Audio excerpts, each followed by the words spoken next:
Di Indonesia kerap kali muncul berbagai cerita mistis di berbagai tempat. Tetapi di balik cerita mistis ini pula, ternyata ada fakta-fakta unik yang melingkupinya. Tempat pertama adalah terowongan Casablanca. Terowongan ini memang tergolong angker dan penuh dengan cerita mistis. Bahkan cerita kemistisannya diangkat dalam layar lebar. Dari terowongan Casablanca hingga kira-kira radius 40 meter sesudahnya kerap terjadi kecelakaan. Penyebabnya pun tidak masuk akal. Konon para pengendara motor atau mobil kerap melihat sosok perempuan yang tiba-tiba saja melintas di hadapan kendaraannya. Keadaan ini membuat pengemudi kendaraan kehilangan kendali dan menabrak pembatas jalan. Menurut warga sekitar, ada baiknya ketika melewati terowongan ini pengemudi kendaraan membunyikan klakson sebanyak 3 kali dengan maksud menyapa para penghuni terowongan. Faktanya, kejadian ini juga tak terlepas dari proses pembuatan jembatan Casablanca ini sendiri. Ternyata terowongan Casablanca dibangun di atas tanah pekuburan.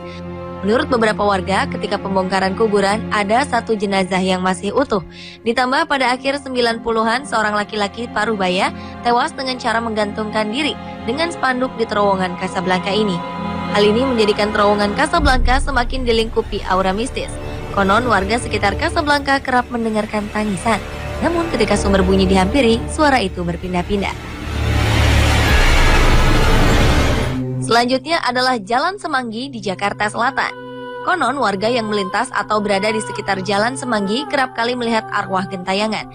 Faktanya munculnya sosok arwah ini ternyata hanya merujuk pada sebuah sejarah, di mana 14 tahun lalu terjadi sebuah tragedi Semanggi saat kejadian protes masyarakat terhadap pelaksanaan dan agenda sidang istimewa. Tragedi Semanggi mengakibatkan tewasnya warga sipil. Kejadian pertama dikenal dengan tragedi Semanggi I, terjadi pada 11 hingga 13 November 1998 yang menyebabkan tewasnya 17 warga sipil. Kejadian kedua dikenal dengan tragedi Semanggi II, terjadi pada 24 September 1999. Tragedi ini menyebabkan tewasnya seorang mahasiswa dan 11 orang lainnya, serta menyebabkan 217 korban luka-luka. Dengan merujuk fakta sejarah inilah, konon diceritakan bahwa arwah korban tewas pada tragedi Semanggi kerap menampakkan diri dan melakukan gangguan pada warga sekitar Semanggi.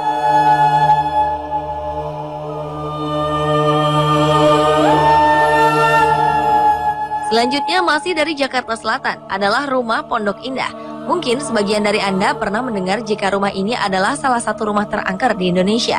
Dalam sejarah cerita yang beredar, konon akhir September 2002 lalu, seorang tukang nasi goreng hilang setelah hanya menyisakan gerobak nasi gorengnya saja di depan rumah ini.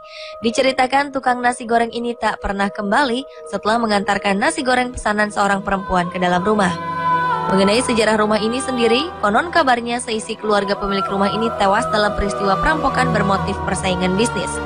Sejak itu, konon beberapa orang kerap melihat sesuatu dari dalam rumah. Namun tentu saja hal ini belum terbukti kebenarannya. Bahkan beberapa waktu lalu, para tunawisma memanfaatkan rumah ini sebagai tempat tinggal mereka.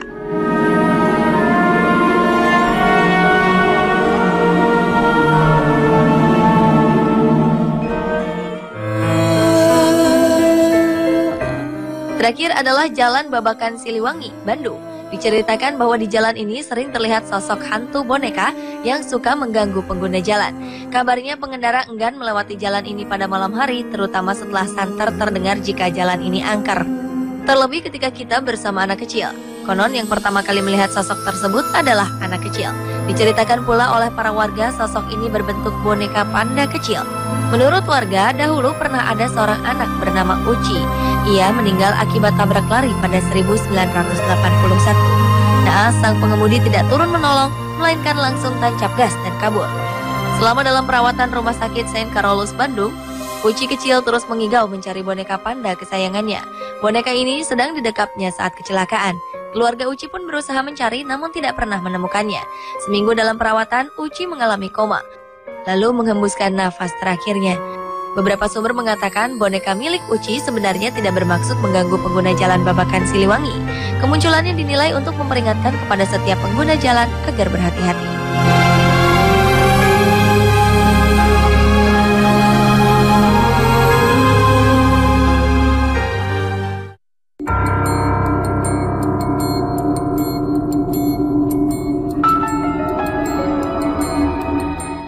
Fakta unik on the spot malam ini akan membahas tentang rumah-rumah angker di Indonesia.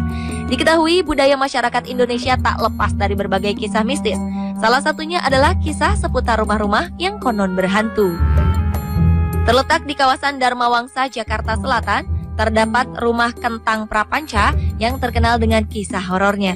Mendengar namanya saja pasti mungkin sudah tidak asing lagi bagi kita. Rumah Kentang merupakan rumah yang dianggap angker oleh masyarakat. Rumah ini bercirikan memiliki pohon bambu bercat putih. Suasananya sangat sejuk karena banyak pohon.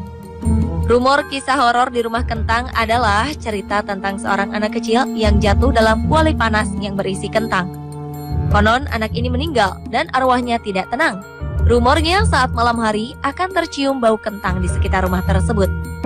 Faktanya rumah ini ternyata bukanlah sebuah rumah kosong. Tercatat 6 keluarga mendiami rumah ini, ditambah dengan beberapa supir, pembantu, dan satpam. Ketika diselidiki, menurut seorang satpam, ia tak pernah mencium aroma kentang di rumah ini seperti yang diberitakan. Seorang tukang parkir di dekat rumah ini pun menuturkan hal yang sama dengan satpam tersebut. Kisah seram yang sudah banyak orang tahu adalah rumor belaka yang tidak ada buktinya. Bagi Anda yang belum percaya,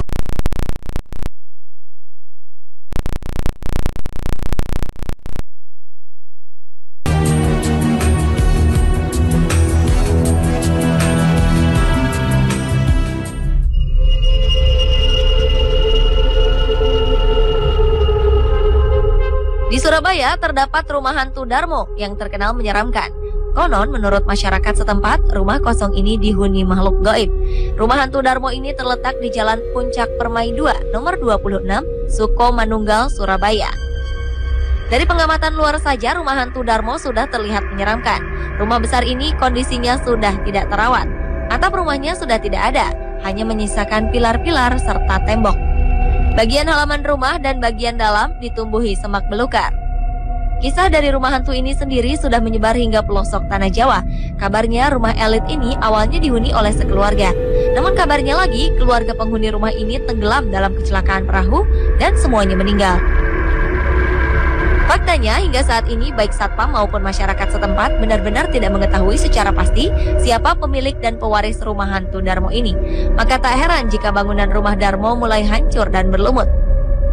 Kini keberadaan rumah hantu Darmo telah menjadi buah bibir paling terkenal bagi pecinta alam gaib di Surabaya. Kini rumah yang dulunya megah ini secara tak sengaja telah menjadi destinasi wisata horor oleh sebagian orang. Tempat ini justru tidak pernah sepi dari pengunjung.